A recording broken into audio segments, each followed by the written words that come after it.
বন্ধুরা, বর্তমানে বিশ্ব অর্থনীতি এক অনিশ্চিত সময়ের মধ্য দিয়ে যাচ্ছে। একদিকে যুদ্ধ, রাজনৈতিক উত্তেজনা ও দুর্নীতি, অন্যদিকে বাংলাদেশের ক্ষমতার রদবদল। সব মিলিয়ে বাংলাদেশ সহ পুরো বিশ্বে স্বর্ণের দাম আকাশছোঁয়া হয়ে দাঁড়িয়েছে। কিন্তু বিশ্ববাজারের তুলনায় বাংলাদেশের স্বর্ণের দাম কয়েক গুণ বেশি। আর বিশেষ করে বাংলাদেশের টাকার মান দিন দিন ব্যাপক হারে কমে যাচ্ছে। এতে করে মানুষ আবারও ছুটছে সেই পুরনো ভরসার প্রতীক স্বর্ণে। বর্তমানে স্বর্ণের দাম ব্যাপক হারে বৃদ্ধি পাবার ফলে বর্তমানে স্বর্ণ শুধু অলংকার নয়, এটি অর্থনৈতিক নিরাপত্তার প্রতীকে পরিণত হয়েছে। এছাড়াও স্বর্ণের দাম দিন দিন বৃদ্ধি পাওয়ার ফলে মানুষ ব্যাংকে টাকা না রেখে স্বর্ণ কিনে রাখছে।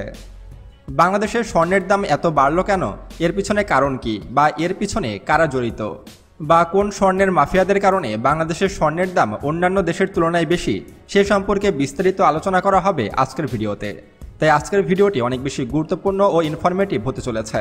তাই ভিডিওটি মনোযোগ সহকারে একদম শেষ পর্যন্ত দেখার অনুরোধ রইল। তো চলুন শুরু করা যাক।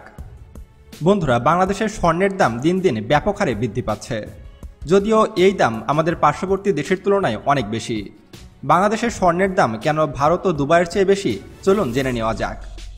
স্বর্ণের ভরি এখন 2 লাখ টাকা ছাড়িয়ে সোয়া 2 লাখ টাকার পথে। বাংলাদেশের সোনার দাম এত বেশি বাড়তে পারে তা 6 মাস আগেও কেউ কল্পনা করেনি। কিন্তু বাস্তবতা হচ্ছে সোনা এখন অন্য যে কোনো সময়ের তুলনায় অনেক দামি ধাতু। ফলে একরতি সোনার দাম দাঁড়িয়েছে 2264 টাকা। সোনা দামি থেকে অতি দামি হয়ে উঠলেও বাংলাদেশের ধাতুটির দর নির্ধারণের প্রক্রিয়া পুরোপুরি স্বচ্ছ নয়। বাংলাদেশের কিছু স্বর্ণ মাফিয়াদের কারণে এ দেশের স্বর্ণের দাম অন্যান্য দেশের তুলনায় অনেক বেশি। এমনকি এ দেশে বৈধভাবে সোনা আমদানির সুযোগ না থাকাকে বড় কারণ বলে মনে করছে জুয়েলারি ব্যবসায়ীরা। কারণ বাংলাদেশে আপনি বৈধভাবে স্বর্ণ আমদানি করতে পারবেন না।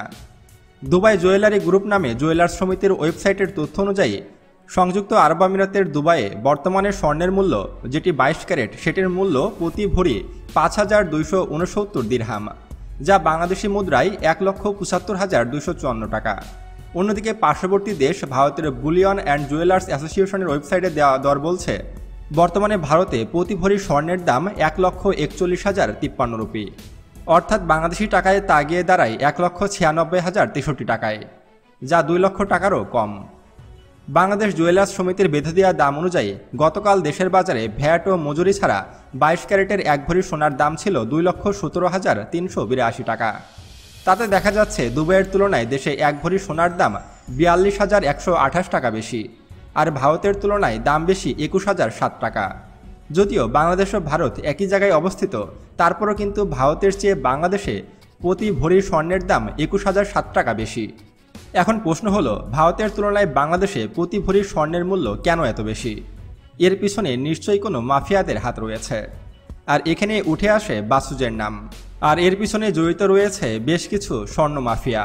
তাদের সম্পর্কে জানার আগে আসুন আমরা আগে জেনে নিই বাংলাদেশে কিভাবে স্বর্ণের দাম নির্ধারণ করা হয়। জুয়েলার্স সমিতির নেতারা সোনার দাম নির্ধারণ করলেও এক্ষেত্রে ভিত্তি ধরা হয় পুরান ঢাকার তাঁতিবাজার কেন্দ্রিক পাইকারি বাজারে সোনার দামের সাথে। আর স্বর্ণের এই দাম নির্ধারণ করে থাকে বাংলাদেশ পোদ্দার সমিতি, যা মূলত ব্যবসায়ী পর্যায়ে কেনাবেচা হয়ে থাকে। একাধিক জুয়েলার্স ব্যবসায়ী জানান, পোদ্দার সমিতি প্রতিদিন বেলা 3টার দিকে সোনার পিওর গোল্ড দাম নির্ধারণ করে। এক্ষেত্রে বাজারে ব্যাগেজ রুলসে আসা স্বর্ণ ও সারা দেশ থেকে আসা পুরনো অলংকারের সোনার সরবরাহের পরিমাণ বিবেচনায় নেওয়া হয়। একই সঙ্গে ভারতের কলকাতায় সোনার দাম কত সেটিও জেনে নেয় তারা। তারপরে সোনার দাম হ্রাস বা বৃদ্ধি করা হয়। খোঁজ নিয়ে জানা যায়, সোনার দাম সমন্বয় করার জন্য জুয়েলার্স সমিতির একটি কমিটি রয়েছে, যার নাম BAJUS standing committee on pricing and price monitoring. সোনার দাম সমন্বয়ক এই কমিটি প্রথমে পোদ্দার সমিতির নির্ধারণ করা পাইকারি দর বিবেচনায় নেয়। আর এই বাজুসের কথা মতোই বাংলাদেশের স্বর্ণের দাম আপ ডাউন করে বা ওঠানামা করে। আর বাংলাদেশের এই বাজুসের প্রধান হল বসুন্ধরা গ্রুপের মালিক সায়েম সোবাহান আনভির। আনভিরকে তো আপনারা সকলেই চিনেন। তিনি একাধিকবার একাধিক মিডিয়ার সামনে বলেছে তিনি বাংলাদেশকে স্বর্ণ দিয়ে ভরে দিতে চায়। তাই আমরা মনে করে থাকি যে বাংলাদেশের স্বর্ণের দাম বাড়া বা কমার পিছনে ইনার হাত থাকতে পারে। এছাড়াও বাংলাদেশের স্বর্ণ আমদানি বৈধ নয়। আপনি আমি চাইলেই দুবাই থেকে ইচ্ছামতো স্বর্ণ কিনে বাংলাদেশে নিয়ে আসতে পারবো না।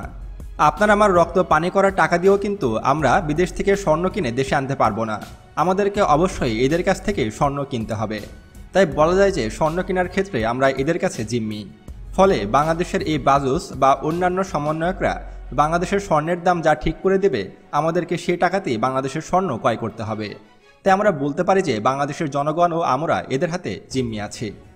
আর এসব কারণে বাংলাদেশের স্বর্ণের বাজারে স্বর্ণের দাম অন্যান্য দেশের তুলনায় অনেক বেশি। প্রতি ভরি স্বর্ণের মূল্য বাংলাদেশে 20,000 থেকে 40,000 টাকা বেশি পর্যন্ত বিক্রি করা হয়। এছাড়াও যদি আমরা আন্তর্জাতিক বাজারের দিকে লক্ষ্য করি তাহলে আমরা দেখতে পাবো যে বিশ্ববাজারেও কিন্তু স্বর্ণের দাম হু হু করে বৃদ্ধি পাচ্ছে।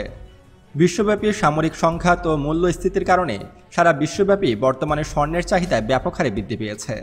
মানুষ এখন আর ব্যাংকে টাকা রাখতে চায় না, তারা স্বর্ণ কিনে মজুত করতে চায়। আর এ কারণে স্বর্ণের দাম এত বেশি বৃদ্ধি পেয়েছে। এমনকি দিন যত যাবে স্বর্ণের দাম আরও বৃদ্ধি পাবে। আর এই কারণে এখন মানুষ স্বর্ণের দিকে ব্যাপক হারে ঝুঁকেছে এবং স্বর্ণ মজুত করার চেষ্টাও করছে অনেকে। বন্ধুরা, ব্যাংকে টাকা না রেখে স্বর্ণ কিনে মজুত করা কতটা যৌক্তিক, এ বিষয়ে আপনার মতামত কি তা অবশ্যই আমাদেরকে কমেন্ট করে জানাবেন। এবং সম্প্রতি বাংলাদেশের রংপুরে একটি স্বর্ণের খনি পাওয়া গেছে, সে সম্পর্কে জানতে আমাদের এই ভিডিওটিতে ক্লিক করুন। এবং আরও এমন ভিডিও পেতে এখনই আমাদের চ্যানেল সায়েন্স বিডিকে সাবস্ক্রাইব করুন এবং পাশে আসা বেল বাটনে ক্লিক করুন। তো দেখা হচ্ছে পরবর্তী ভিডিওতে। ততক্ষণ পর্যন্ত সুস্থ থাকবেন, ভালো থাকবেন, আল্লাহ হাফেজ।